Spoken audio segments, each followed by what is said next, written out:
আমি আমি নিজেও তো বলতে পারি আলম আমার 2 কোটি টাকা নিয়ে গেছে।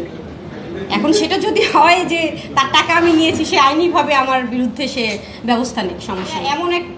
এমন একটা পরিস্থিতি আমি পার করছি, আমি দেশবাসীর কাছে সত্য তুলে ধরলেও দেশবাসী আমাকে ভুল বুঝেছে।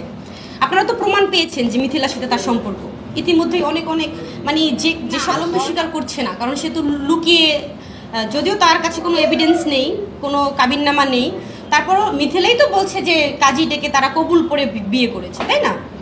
এখন আপনারা দেখবেন যে সুশীল সমাজে এই মিথিলা নামের মেয়েটা যা ছড়াচ্ছে আমাকে নিয়ে, যে এমন কিছু কথা তারা বলছে, মানে হিরো আলম মিথিলার কল রেকর্ড শুনবেন, কি বাজে বাজে কথাই মেয়েটা বলছে। বিগত দিনে আমাকে নিয়েও সে বলছে বাজে বাজে কথা খুব।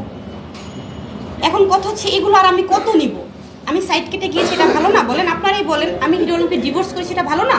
সে ভালো থাকুক, মিথিলাকে নিয়ে। একটা জিনিস খেয়াল করবেন, এই মেয়েটাকে কিন্তু আমি মিডিয়ায় নিয়ে আসিনি। এই মেয়েটা বগুড়াতে যখন ওরে হিরো আলমের বাসা থেকে বের করে দেওয়া হয়, তখন কিন্তু রাস্তায় পড়েছিল, এই হসপিটালে পড়েছিল, সেখানে সবাই ভিডিও করেছে, সবাই নিউজ করেছে।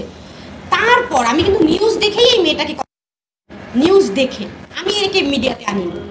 হতে পারে আপনাদের সাথে আমি পরিচয় করিয়ে দিয়েছি, কিন্তু সে কিন্তু বগুড়াতে অলরেডি সে সংবাদ সম্মেলন করেছে বা সাংবাদিক ডেকে কথা বলেছে তখন।